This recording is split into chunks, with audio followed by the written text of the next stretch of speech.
Welcome to New Mexico Restaurants Now, where you get the inside scoop on the food scene across New Mexico. This episode is sponsored by The Hand Solution, providing high-quality hand sanitizer at a competitive price. Stay tuned to the end to hear about their special offer. I'm Carol White, CEO of the New Mexico Restaurant Association, and our guests today are George and Alicia Griego, owners of Central Grill and Coffee on Central in Albuquerque. George and Alicia are winners of the Hospitality Industry Award for the Restaurant Neighbor. Congratulations and welcome to New Mexico Restaurants Now. Thank you so much. It's a great honor. Well, wonderful. And before we get started, I wanted to let you know that the sponsor has generously donated a $250 restaurant kit of hand sanitizer to you for your restaurant. So that's good. Awesome. Nowadays, you can't have enough sanitizer. It's true, isn't it? It's got to be hard to run a restaurant right now, and I can't even imagine being you all. But, you know, as we get started, I do want to talk about why you were chosen as the Restaurant Neighbor Award winner. And just for some background on this, the New Mexico Restaurant Association every year chooses an awardee for this Restaurant Neighbor Award, and it's somebody who epitomizes giving in their community. And I just have to say that when I read the nomination for this and the nomination packet, it was just amazing what you all have done. And I've seen your restaurant. It's not huge. And you have put out 10,000 school kids' lunches, 5,000 lunches to go to Native American pueblos since the pandemic started. And really, this was kind of early on. I'm sure you've done more since then. So tell me a little bit about that program.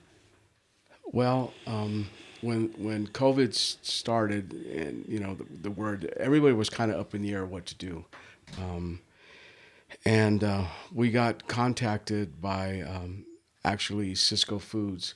They had said there was this program that the state was trying to get different restaurants to help, because when it first happened, they shut down the school cafeterias, everything.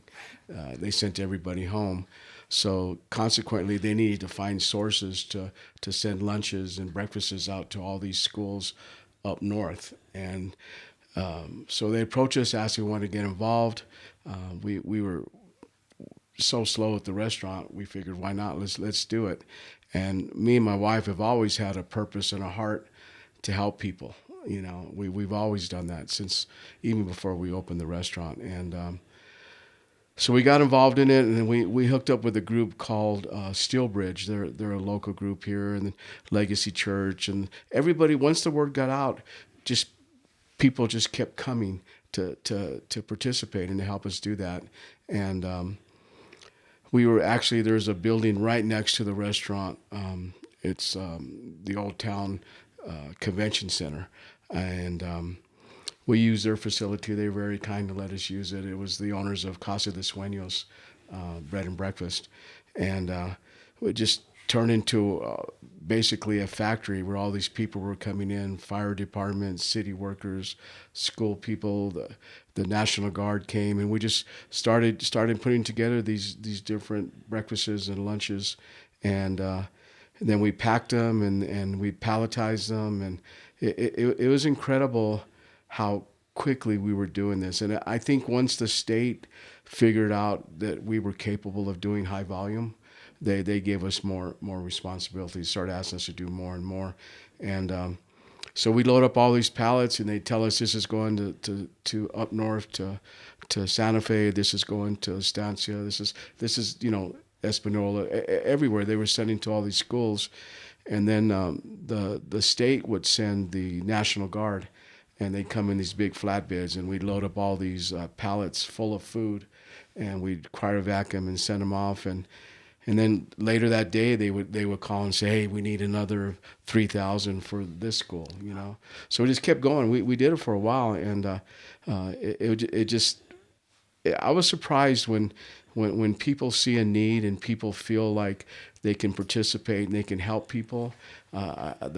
We didn't struggle to get help. We had all the help we needed, and I was very pleased and very happy with it. It was really cool. We were quite surprised how we got so much accomplished with the people coming and helping us a lot. It was a big honor. We were, like I said, I think the state was very surprised that we were able to start handling the volume they were requesting. And the more we did, the more they asked. And we were more than happy to help. Well, that's wonderful. And I know so many restaurants have done so much this year, whether they were open or closed or, what condition they were in. So thank you for doing that. And thank you for being a part of this industry. It really does make a difference. And I want to kind of switch gears and talk about you and your restaurant. This is eventually going to be kind of a travel log for folks who've never been to New Mexico. You guys are on Route 66, right in the heart of Albuquerque, and it's just a very cool restaurant. And I shouldn't ask, maybe, what did it used to be? At the very, very beginning, it was a burger chef 60 years ago. Okay. And then I think it was a burger chef for about 10, 15 years. And then there was a Chinese family. They had opened up an Oriental restaurant there. And it was a family. It was a father and a mother and children. And they basically had it for like 30 years. Oh, right. Okay. And when me and Alicia, you might want to talk about that, Alicia, when we started contacting them about maybe purchasing their building, because it was for sale. The parents that had grown elderly, they didn't want to do it anymore. And the sons and daughters had grown up in the restaurant, and they definitely didn't want to do it anymore. Yeah, that happens a lot. So then we started eating there and started talking to the owner, Alex, and just kind of talked a little bit. And I guess he had been trying to sell it for a while. And do you want to share a little bit about that? Well, actually, when we would finish our day sometimes while we were both working there and eat, and he knew that we had computers and asked us what we did, and we told him, and George was getting ready to retire. At that time, he did have a contract on the restaurant. And we said, when George retires, we had always thought about doing a breakfast and lunch place. So a few months later, George retired. I guess that contract fell through. And out of the blue, a realtor called us representing Alex and said he remembered meeting you and you had expressed an interest in the restaurant. So after that, it just all came together and we ended up, buying the property and opening the restaurant. Very cool. So when we first purchased, we realized we had to do a complete remodel. We did so much work in there, and our construction budget was blown. I mean, right away. We just kept the more we found, the more we did, and we just wanted to do it right. And 60-year-old buildings don't Yeah. hold up Oh, yeah. all that well. I know. I was in an older building too, and yeah. Yeah, so we got going, and we put together our menus and stuff. And I don't know if you guys as a couple are the same way, but me and Alicia go out and eat all the time, and we would go to different restaurants, and we're creatures of habit. We would if we like something, I would just keep ordering it every time I go there. And as time went on, we were starting to put our menu together, and we were saying, well, we kind of like this particular type of food at this place, but if we're going to do it, we're going to adapt it a little bit. So we changed it a little bit, and slowly but surely we started building our menu, and to our surprise, it was really received. When we first opened, we had a grand soft opening, and we made everything on the menu. We invited friends and family and people that had helped us put the restaurant together. And as you mentioned earlier, our restaurant's pretty small, and it was packed in there. And we had all the food on the counter. People were trying it, and we had put a little sign to say what it was. And when the night was done, we were very pleased that we got so much good responses from the types of food we have done. So we opened, and things were going great. And we would always run specials because, we just want to try different things. And the funny thing happens, every time we run a special, we just keep doing it because people kept asking it for us. So every time we'd update our menus, we just add those specials to our menu. And there's a lot of things on our menu now that was started off just as specials. And unfortunately, we were going pretty strong. Things were going great. And then we got hit pretty hard with the art project. Oh gosh, I know. That was devastating. And for people who don't know what that was Albuquerque Rapid Transit tore up Central for months and years, really, and it really hurt the businesses. When they first approached us, the city came and said, we're only going to be in front of your restaurant for 6 weeks because we're going to tear out the street, we're going to put new stuff in, then we're going to build decks for the buses to unload, and ended up being a year and a half. And we'd already been open about a year. And so we could compare numbers from last year to this year, and we were off about 45% in our sales. So it was not a happy time. I mean, I was so pleased, and to this day, I'm so thankful that we started to develop a really loyal base of customers. Yeah. And they would make big efforts to come to our restaurant and help us. And right, it's not getting across that particular part of Central is not easy anyway. No. And they just made it more and more difficult. I do want to get back to your food because you've talked about, pretend like somebody hasn't ever been there. What's like your customer's favorite item on your menu? Well, we serve breakfast and lunch all day. We serve the full menu, so you can come in at 7 in the morning and order a burger or a steak sandwich or whatever you want, or you can come in at 2:00 and order bacon and eggs. I mean, we do the whole thing.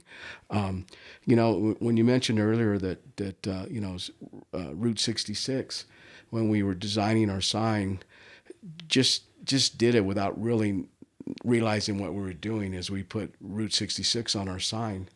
And to this day, people that are visiting, because Old Town's a big draw for customers, Sure. tourists, maybe not now, but at one time it was. But so many people would take selfies standing in front of the sign with the Route 66. That was huge to them. Nice. And we didn't even realize it was going to be huge, and kind of fell into a nice place. So, but when people come in, like I said, we have our steadies that come all the time, and they order. It's to the point where when we see them, we practically know what they're going to order already, and so we do that. And then when new people come in, they'll do the same thing. They'll say, "Well, what do you recommend?" And I always have a little wise remark. I say, "Well, go to bed early and get up early." But I kind of ask a few questions, and one of our really good breakfast items, I think, is our huevos rancheros. Yes. We do a good job with them, and people really like it. We also offer all-American breakfast, but I like to kind of New Mexicize it a little bit. I tell them to order it with carne adobada, and they don't even know what it is. And once they try it, they're very pleased. That's one of my favorites. So carne adobada, explain it, because if these folks have never been to New Mexico, we want them to know what they're getting themselves into. Well, carne in Spanish means meat. Adobada means marinated. So we take pork roast, we marinate it in red chili for 6 hours, then we slow roast it for 6. So it comes out so tender and so good. People really like it. That's become our number one seller for breakfast and lunch, and then lo and behold, we started. At first we were just going to do breakfast in the morning and do lunch and separate them, but then we decided, I don't know if you guys do that, but we love dinner, to eat breakfast for dinner. We do that all the time. Yeah. And we decided, well, let's do pancakes. And Alicia had a little recipe that she put together for pancakes, and they're delicious. So we kind of developed that, and now, I mean, we've been open 6 years now, and 6 years in a row, we've got voted best pancake in the city. I was going to say, I know your pancakes are famous, so good job on that. Thanks. Yeah. I know, it was never really planned. We just decided, well, that we're going to open for breakfast and lunch all day long. Let's add pancakes. We weren't even on the original menu, and now we're kind of, people come in just to try those, and. I guess about 3 years ago, coming in the morning, and my phone is just blowing up, congratulating us, and we got awarded the Travel Leisure magazine. We were number 3 in the nation on our pancakes. brilliant. That's fabulous. So we were Wow. thrilled with that. So we had all this publicity and all these things were happening, and I still make sure once a week I try a pancake just to make sure the quality's there, you know. Sure. But anyway, so we've done that, and then some of our other menu items, you know, like our luncheon menu, I mentioned is we do an inside out burger where we do a hamburger patty, we put it together and we stuff it with cheese and then build the patty and then we cook that. Everybody seems to really like that. We have a really good chicken salad croissant that people like that stuff. And our menu, probably have too many items on our menu, to be honest with you.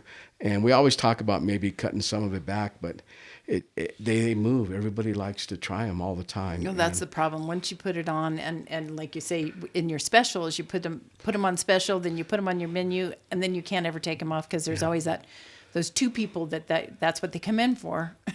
You know, we hardly ever take time off. We're both workaholics, and Alicia actually won a trip to Vegas with her company, Cisco Foods, and we went to Las Vegas for a few days, and we went and ate eggs Benedict, and we're eating it, and I mean, my God, the price was so high there. I couldn't believe how expensive it was. And I told Alicia, I said, we could do this easily.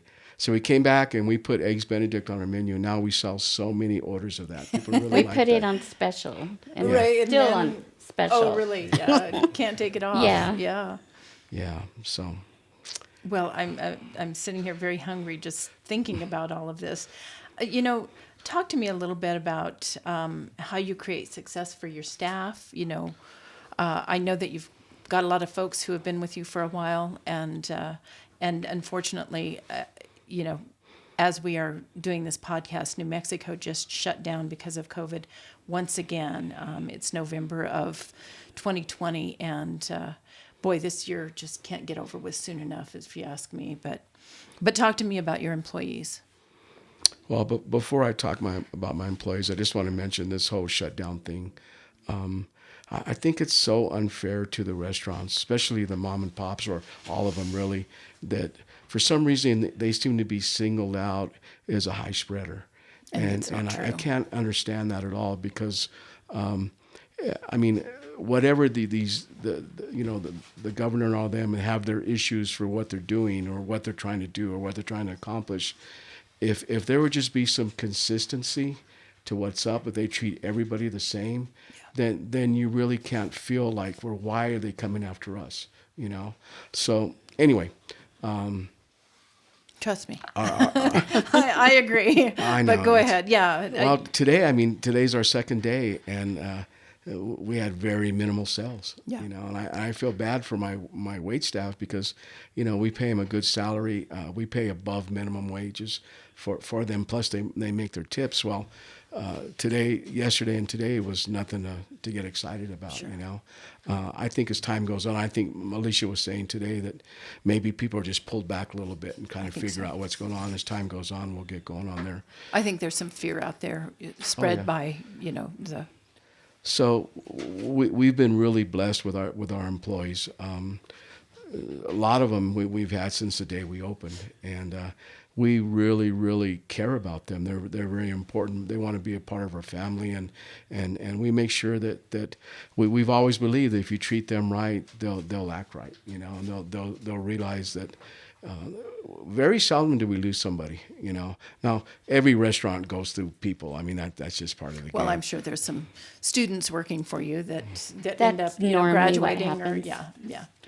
So one of the things that Alicia does is she works at the restaurant part-time. She has her full-time job at Cisco, but she's really good barista. So she shows them all the coffees. And she kind of figures out, a lot of people, there's different ways to make coffee, the specialty coffees, and we want to be consistent. So she spends a lot of time with them on that. And so Where did you learn that? Actually, when we opened, we contacted Starbucks has Seattle's Best, so they actually came in and trained us, step by step, all day training, which I was surprised they did. Nice. And I was very intimidated by cappuccinos, latte. I drank them, but I never knew how to make them, and I was kind of surprised it actually isn't that difficult But it is all based on consistency.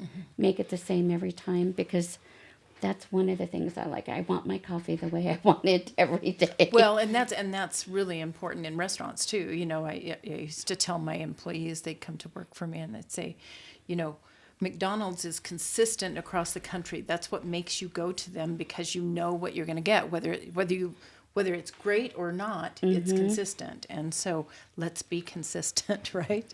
That's huge with us, because we have our menus items, but we're always ordering them. We just order them. They don't even know that it's for us, and we just make sure they're doing the way we want them to do, because people are people, and they're going to try to take shortcuts. And as long as they follow the recipe and do it the way we want to do and have pride in their food, we'll continue to do what we've been doing. I just want to say real quickly, I am so proud of our group, of our team, because they've gone through some stuff, and it's not been easy for everyone, and now there's this kind of fear of what's going to happen and how long is this going to last. And, people are saying, oh, it's going to last till January. Who knows? It's going to go on. And so we've gone out of our way to try to make our employees feel, you know what, we're going to stay open. We're going to help you the best we can. No restaurateur wants to start digging into their private funds to keep the restaurant open. No. But if we have to, that's what we're going to do.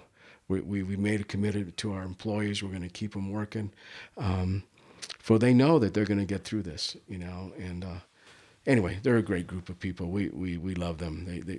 I didn't even talk about our catering. We do a ton of catering. Well, we used to do a ton of catering. Yeah, when it was allowed. But That's talk about that, because and that's the thing about this is going to be out there for a while, and so we want people to know in a normal time and space, what does your restaurant look like, and just for your information, I always have the carne adobada. I can't get past it, and my husband always has your burgers, and so we're I actually challenge them to try something different once in a while. But going back to when the art project hit, people were not coming to the restaurant. They couldn't get there. Yeah. And so me and Alicia sat down and we said, well, if they can't come to us, we're going to go to them. Oh, good. So we put together some catering menus, and we both went out around downtown area, all these lawyers' offices, and dropping off the catering menus. And slowly but surely, people started calling us, and we would bring food to them. And I discovered something, that corporate America loves to cater. Yeah. They love to have meetings. They love to have all their staff there, feed them breakfast, feed them lunch, because they can control them all day. They can't split. They have to stay there. And once they like you, they just keep hiring you. Sure. So we just grew and grew and grew, and then started doing weddings. It was all word of mouth, because we didn't really advertise very much about our catering. And then Sandy, a lot of people would come and eat at our restaurant. Oh, this is so good. Do you cater? And, near the end, before they shut everything down, we were going into Sandia Labs. We're going to all the hospitals. Pharmaceutical reps were calling us. We were doing all kinds of stuff, Nice. And I'm just believing when this is all said and done, hopefully everything will go back into the track, and we'll be where we're at, and we'll just get back. It may take a while, but we'll go back to where we were. And I really kind of... I don't want to say worry, but I have concern for other restaurants. They're struggling the same way we are. They're doing the same thing we are. So I want to encourage, when you listen to this podcast, that you visit other restaurants and go out and help them. When everything is going great, we get calls all day long. Hey, can you sponsor our soccer team? Can you sponsor a baseball team? Can you do all these things? And we gladly did it. Sure. I think it needs to turn around now, and I think you need to start visiting all these restaurants and buy food and take it home, because they need your help. And don't forget to tip the wait staff, because they depend on those monies, and the tips could be their gas money. We never know, Yeah. Anyway. I really I want to get appreciate it off my that. chest. No, I was going to ask you if there's anything else. And is there anything else you'd like to say and make sure people know about you and the restaurant? I can't think of anything else. What about you? George? Pretty much says it all. Okay, so. all right. Well, I certainly appreciate you all being here, and thank you for being such a great restaurant neighbor. So I also need to thank our sponsor, The Hand Solution, who provides high-quality hand sanitizer and disinfectant at a competitive price. Order your NMRA kit today at thehandsolution.com/NMRA. The first 20 orders will be entered into a drawing for a free hand sanitizer for a year. Free hand sanitizer for a year. That's big. That's nice. Thanks for tuning in to New Mexico Restaurants Now. You can watch this and other episodes on the New Mexico Restaurants Now YouTube channel, and you can subscribe to the audio podcast at Apple Podcasts, Spotify, Amazon Music. And thanks to The Hand Solution for sponsoring this episode.